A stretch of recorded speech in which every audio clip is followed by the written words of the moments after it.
अब तक आपने देखा कि फाउंडेशन के एक टेक्निकल इशू के कारण एक बहुत ही भयानक राक्षस SCP-106 बचकर निकल गया। इस फुटेज को देखकर आप समझ सकते हो कि फाउंडेशन के अंदर क्या हालत हो रखी है।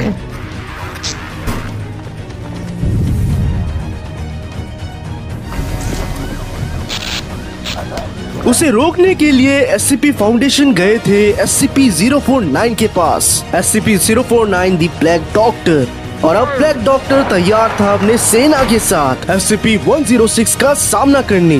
बाप रे बाप, बोलते ही रोंगटे खड़े हो रहे हैं मेरे। चलो देखते हैं आगे क्या होता है।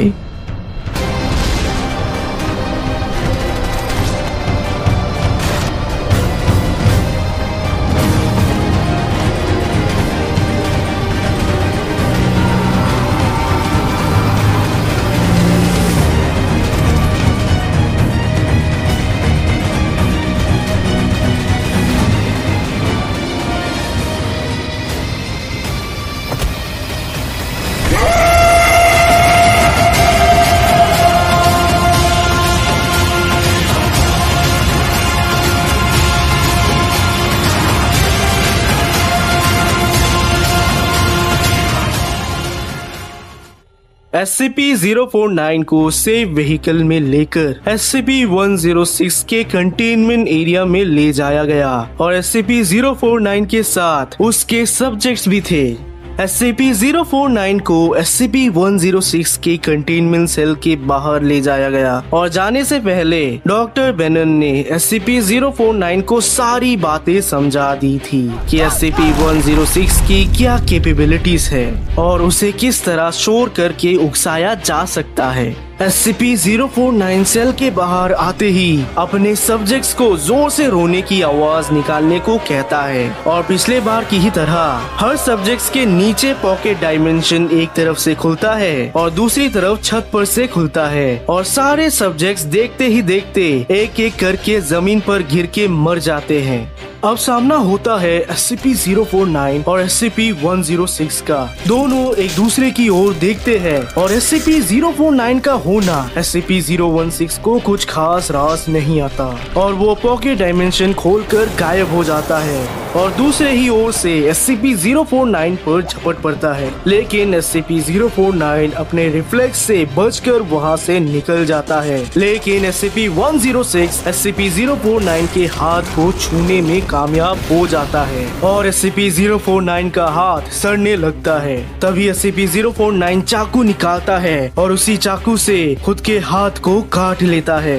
दूसरी बार फिर पॉकेट डायमेंशन खुलती है, लेकिन इस बार SCP-049 के नीचे और SCP-049 नीचे वाले कमरे में गिर जाता है।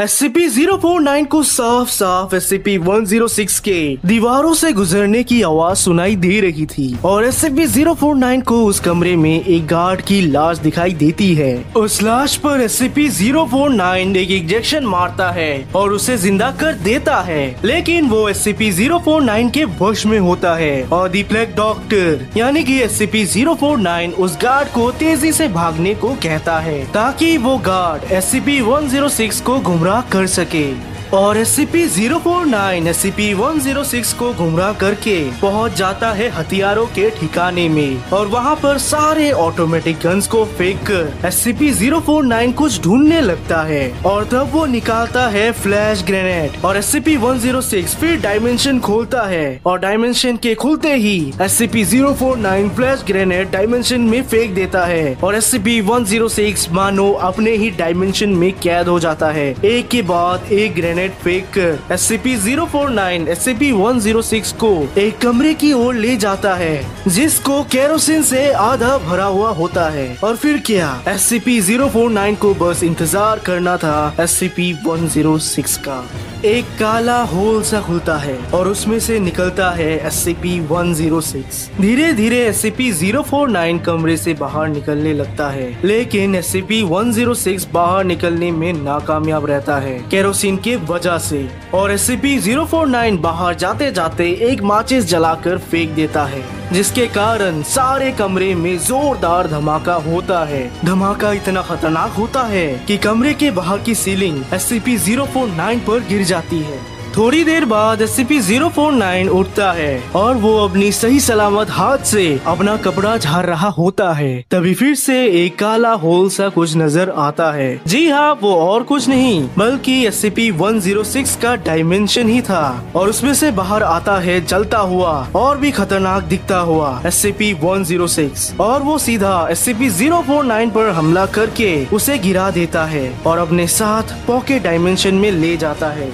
ये घटना के बाद क्या हुआ ये कुछ भी बताया नहीं जा सकता क्योंकि धमाका इतना खतरनाक था कि आधे से ज्यादा कैमरास काम करना बंद कर चुके थे। लेकिन थोड़ी देर बाद SCP-106 को उसी के कंटेनमेंट सेल में पाया गया हाइबरनेशन मोड में। डॉक्टर बेनन ने ये देखकर राहत की सांस ली, लेकिन कब तक इसका किसी के पास कोई भी जवाब नहीं था। लेकिन उन्होंने ये तो जरूर सोचा होगा कि अंत भला तो सब भला। याद तेरी आएगी मुझको बड़ा सताएगी, जिद ये झूठी तेरी मेरी जान लेके जा।